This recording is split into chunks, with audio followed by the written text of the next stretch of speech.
Блогер Ырысбала Икрамбайға желі арқылы сұрақ қойғым келеді. Өйткені ол кісі мені блоктап тастаған, және де менеджерлары да ешқандай жауап бермейді.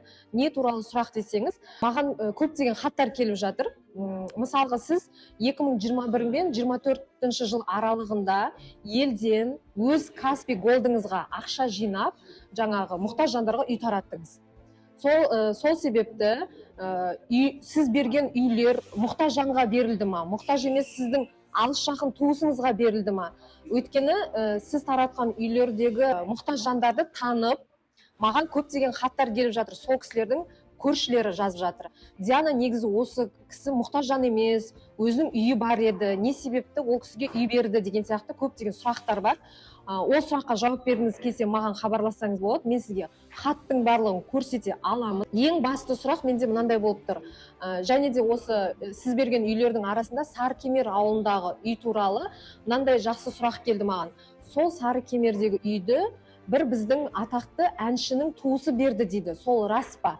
Және де сол туысы берсе, сіз бірақ ол үйге жылу жинапсыз ары қарай. Сол үйдің ақшасы қайда кетті, қаражаты? Және де заң бойынша қайырымдылық қорлар сайт ашып, сайтқа бүкіл мәліметті жариялап отыру керек, онлайн түрде болсын. Енді осындай көптеген сұрақтар туындап жатыр, маған жазып жатыр. Енді сіз қай бір сторисіңізде айтыпсыз, маған 1,5 миллион аудиториясы жоқ адамдар сұрақ қоймаңдар деп.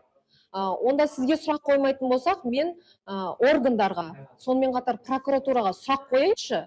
Біздің блогерлар өз Каспи голдын бақырайтып қойып, елден ақша жинауы қаншалықты дұрыс, заңды ма?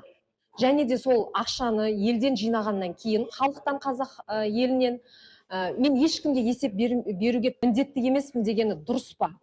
Не себепті онда біздің блогерлар халықтан ақша жинайды, егер оның есебін көрсете алмаса?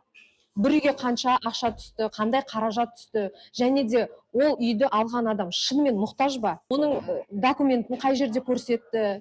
Біз мысалы көрген жоқпыз. Бірақ барлығымыз бір елдей болып, осы кісінің Каспи голдына ақша жинап бердік. Енді келген кезде 1,5 миллион аудиториясы жоқ адам маған сұрақ қоймасын деп отыр. Онда сұрақты прокуратура қойсын, органдар қойсын, АФМ қойсын.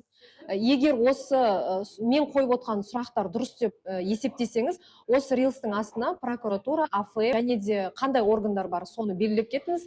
Және есепті талап етсеңіз, Ырысбала Икрамбай есепті көрсетсін деп жазып кетіңіз.